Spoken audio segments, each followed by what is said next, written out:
Hi, today I'm going to make some veggie burgers. These are going to be homemade veggie burgers made out of an eggplant. We generally eat vegetarian meals around here. We do have meat once in a while, and to be completely honest, I think the best way to be is to eat vegetarian fare all the time. And I applaud folks out there who eat a vegan or vegetarian lifestyle. Unfortunately for me, I just can't do it. I have the worst food allergies and eczema. I'm allergic to dairy, to nuts, to most seeds, to many grains, and to a whole host of legumes, which made it really hard for me to be vegetarian. So I added meat back into my diet, but we tried to go as veggie heavy as possible. So today, the recipe that I'm making, I've never really tried this, so I hope it's delicious, and even if it isn't, we're gonna eat it. And the first thing I'm gonna do is I'm gonna take this eggplant and I'm gonna cut it into round slices, about 1/4 of an inch, and I'm gonna place it on a cookie sheet that has foil for easy cleanup.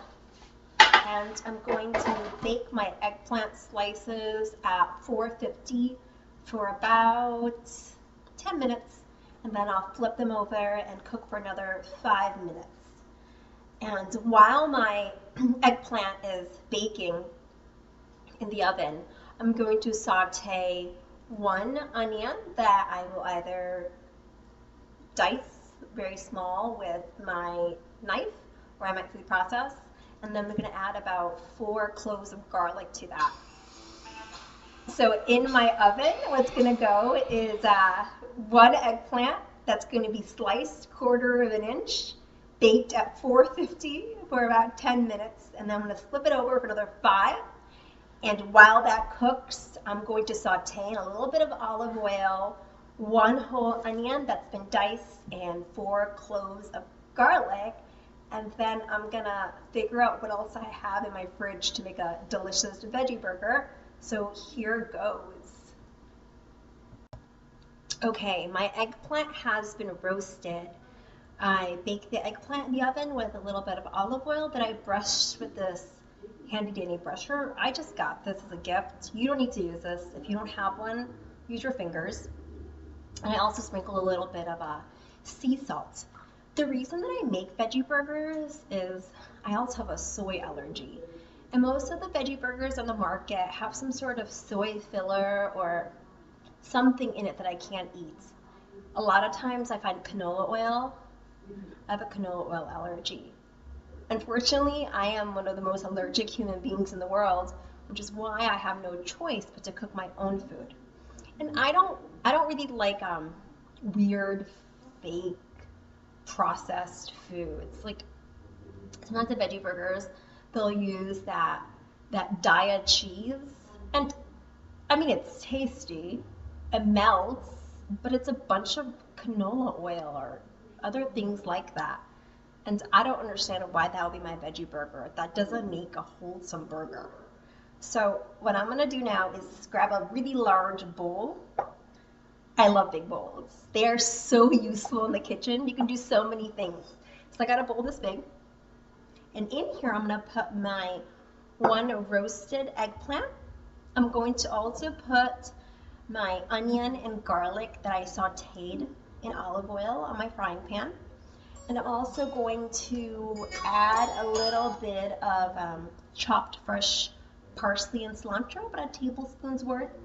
And I'm going to add a little bit of tahini, maybe a tablespoon's worth.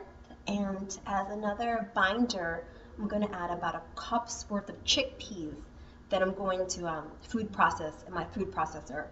I do not have a fancy food processor. I have this little tiny Ninja that I got for about $19 at Target, and it's super inexpensive and it's nothing special, but it gets the job done. I don't like to have too many gadgets, especially expensive ones, unless they're really worth it, like my vitamins.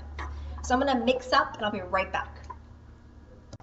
Okay, I have mixed everything up, and I'm gonna try and make this super fast because my 3 children are now out of control and the animals are coming down the stairs. I hear them. They're loud. They're being crazy right now. So when I mix up all of these ingredients, I also tasted it. And the great thing about making a veggie burger is you're not licking weird meat. You're tasting some eggplant.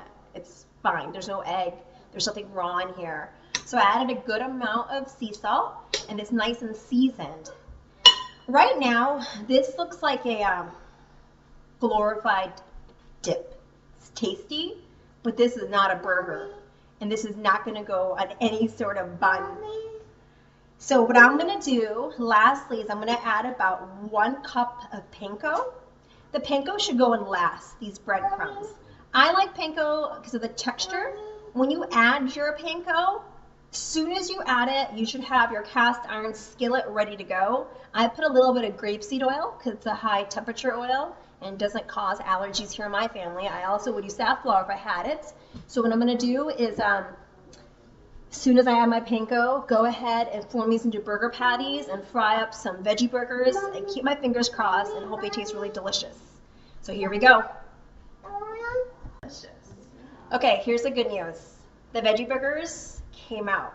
I was a little nervous that my eggplant dip would not translate into a burger, but it did. See? They are little tiny burgers and they came out perfectly. And so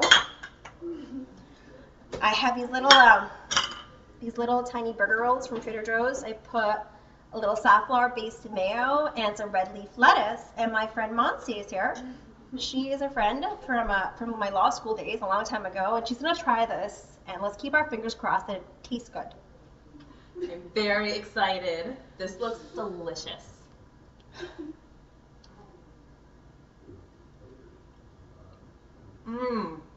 This is so good. Really?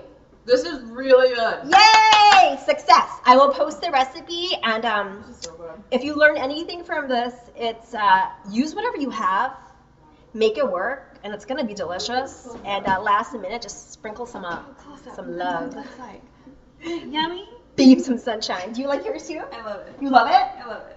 It's great. Great. Make these. They're delicious. Yay! Okay. Bye, you guys.